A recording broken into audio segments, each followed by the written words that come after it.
Welcome back to the deep dive.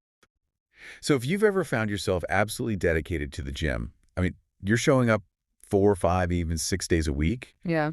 but you feel like you're just constantly plateauing, you're internally sore, and frankly, just kind of hating the process. Mm. This deep dive is definitely for you. It is the single most common frustration in strength training, isn't it? It has to be. That feeling of just grinding away, thinking that, more volume and more destruction is the answer, only to realize that the needle hasn't moved for months. Or worse, you suddenly got this nagging shoulder thing that won't go away. Exactly, an overuse injury. We're always told the solution is to just push harder, but, that advice rarely leads to long-term success. Right. So today we're diving into a stack of fantastic sources. We're pulling insights from brilliant minds like Dr. Huberman and Dr. Brett Contreras, and our mission is to give you a shortcut, a path to smart, sustainable training. We're going to unpack 6 deeply held but, frankly outdated rules of resistance training. And the core idea we want you to walk away with is this. The rules holding you back might not actually be rules at all. Yeah. By challenging these entrenched dogmas, we shift the focus from just brute force to strategic effort. It helps you build not just muscle, but a resilient body that, lasts for life. I love that. Okay, let's unpack this with segment 1. This tackles the most pervasive myth in fitness culture, the more is more trap.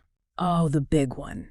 We've all been conditioned to believe you have to annihilate the muscle, right? You have to spend 2 hours in the gym or the work just doesn't count. Yeah. But the science suggests you can actually get dramatically stronger by training. Yeah. Less. That's right. And the mechanism here is the law of diminishing returns. This is, it's crucial for anyone who feels stuck. Okay, break that down for us. Think of your energy and recovery capacity like an investment fund. The initial high-quality, hardest work you do, let's say your first 3 or 4 really effective sets, that gives you 80 to 90% of the growth stimulus for that session. So you get so much bang for your buck on that initial high-quality effort. A huge amount. But then you look around the gym and you see people doing set number 8, 9, 10 on the exact same exercise. And that's the trap.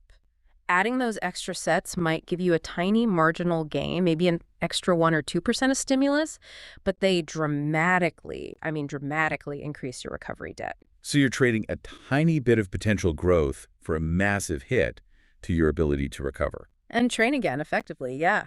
For the vast majority of people, training a muscle group twice per week is the absolute sweet spot. It's that perfect balance of stimulus and recovery. So we're talking about moving away from that old bodybuilding split, the classic chest Monday, back Tuesday approach. Exactly. Where you hit a muscle group with massive volume once, and then you don't touch it again for 7 full days. Right. You need frequency to send those growth signals often.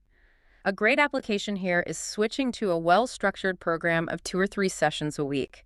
Maybe a full body routine or an upper-lower split. So the goal is to maximize the number of quality stimuli over the week, not the total destruction you can cause in one single workout. You got it. The goal is to stimulate, not annihilate. That distinction, stimulus versus destruction, it leads us right into myth 3, the destruction mindset. The idea that if I can't barely walk the next day, if I don't feel that excruciating delayed onset muscle soreness or DOMS. The workout wasn't effective. We've all been there. We've all internalized that. And it's such a counterproductive metric. It really is. That debilitating soreness is actually a sign of muscle damage. And while, sure, some damage happens with effective training, chasing extreme damage just limits your frequency. And remember, frequency trumps total destruction. Frequency trumps destruction. The focus needs to be on maximizing your maximum recoverable volume, your MRV, over time. Okay, that's a term that can sound a little dense. Let's illustrate MRV. How do we define that, and why is understanding it the key to smarter training?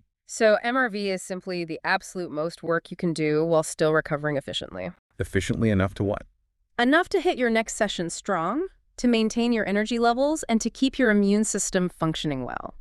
If you annihilate your muscles on Monday, and you're still too sore or just drained to have a quality workout on Thursday, you've actually lost a training opportunity. Exactly. You've decreased your effective volume for the week. That completely reframes the goal. It shifts it from how much can I lift today to how much can I recover from. But I get the math, but psychologically, cutting volume can feel like you're failing. It's a huge psychological hurdle. It really is. So how do you combat that internal fear that less work means less growth. You have to start focusing on internal feedback. The sensation you should be aiming for is fatigue, not debilitating damage. You should finish your workout feeling thoroughly worked, but not completely ruined. So you can function the next day. Right. The key is programming workouts that leave you able to train effectively again in 2 or 3 days. For most people, that means aiming for about 10 to 20 challenging sets per muscle group per week, spread across those 2 or 3 sessions. And if someone's been chasing that damage for months, what are the key indicators they've gone past their MRV, besides just being super sore? Look for the systemic signs. Dr. Huberman talks about this a lot. If you are chronically drained, if your resting heart rate is consistently higher than normal, if your sleep quality is suffering. Like you wake up feeling unrested. Yeah, exactly. Or you're getting sick often, or, and this is the big one, you're getting consistently weaker over a 3-week period. You've blown past your MRV. And the solution isn't to push harder. No. The solution is to step back, reduce your volume by about 20%, and then rebuild gradually with a focus on quality. That's a huge shift. Okay, let's jump into segment 2, which addresses another massive sticking point, plateaus. Myth number 2 is the unstoppable PR, the idea you have to add weight or reps every single workout. Linear progression. It's the standard model, and it works brilliantly for beginners for a while. But for everyone else, It's a dead end. The body simply cannot adapt in a straight line forever. If you try to force progress linearly, you will inevitably hit a wall. which leads to frustration, bad form, or injury. Or all three. You start doing the ego lift, sacrificing your technique just to get the numbers to go up. So if progress isn't a straight line, what does it actually look like? We need to adopt what's often called a sawtooth, or a phase-based approach. Think of your progress like waves in the ocean, not a skyscraper being built straight up. I like that. You need the peaks, but the valleys, the deloads, the maintenance periods, they're what set you up for higher, stronger peaks later on. That frames the easier days as necessary preparation, not as failure. So how do you actually program those waves? You use focused, strategic blocks of training. So you might dedicate a concentrated 4 to 6 week block to aggressively prioritizing just 2 or 3 lists. Let's say your heavy squat and your overhead press. Okay, so all your energy is going into those. Right. All your recovery resources go into increasing those numbers. Then in the next block, you shift focus entirely, maybe to deadlifts and weighted pull-ups, and you just put the squat and press into what we call maintenance mode. So you're not trying to aggressively push every single lift all at the same time. You cycle your resources. Exactly. It allows for continuous overall adaptation without that systemic breakdown and burnout. You're optimizing where your recovery dollars are spent. This brings us perfectly to myth 6, the idea that you should only rely on objective numbers or only rely on subjective feel. The yin and yang of lifting. Yeah. People mistakenly think they have to pick a side. I have seen this flaw so many times. Yeah. You have the objective metrics person who only cares about the weight on the bar. Right. They load it up, but their form is atrocious. Total ego lifting. Absolutely. And then conversely, you have the person who only relies on subjective feel, the mind-muscle connection purist. And they often just end up stagnating. They do. They fall into self-deception. They're making a lightweight feel hard, but objectively, they're using the same weight they did 6 months ago. No real progress is happening. So what's the solution? How do we avoid those two traps? It's all about synergy. Optimal growth happens when these two forces combine. You absolutely must keep a training log to track those objective metrics, the weight, the reps, the sets. So the logbook tells you what you need to do. Yes. But at the same time, you have to cultivate that internal focus on perfect technique, on muscular sensation. The mind-muscle connection guides you on how to do it well. They're complementary forces, not opposing ones. Exactly. And if you're tracking those metrics and you find that constant adding of weight is just grinding you down, the sources offer a simple alternative called double progression. Double progression is fantastic. It's great for long-term sanity-preserving gains because it builds those necessary waves right into your routine. How does it work? It's simple. You pick a weight and you aim for a rep range. Let's say 3 sets of 8 to 12 reps. Okay. You work with that same weight week after week, focusing on improving your technique and adding reps. You stay at that weight until you can successfully hit 3 sets of 12. So you've maxed out that rep range. You've exhausted it. Then and only then do you increase the weight slightly, say by 5 pounds, and you drop back down to the bottom of the rep range, so 3 sets of 8, and you start the process of climbing up again. It creates those natural, sustainable waves without needing complex software. It's a very practical game changer. It absolutely is. Now, managing all of this, the MRV, the sawtooth, double progression, it can sound like a lot of strategic work. And if you do want a simple breakdown later that summarizes these technical strategies, BFit.ai has free articles that make fitness, nutrition, and wellness feel clear and doable. They break down exactly how these strategies work in practical terms. Which is key, right? Because the most intelligent training program is the one you can actually stick with. It's the sustainable one, not the most extreme one. 100%. Okay, let's move into segment 3, diving into strategic focus.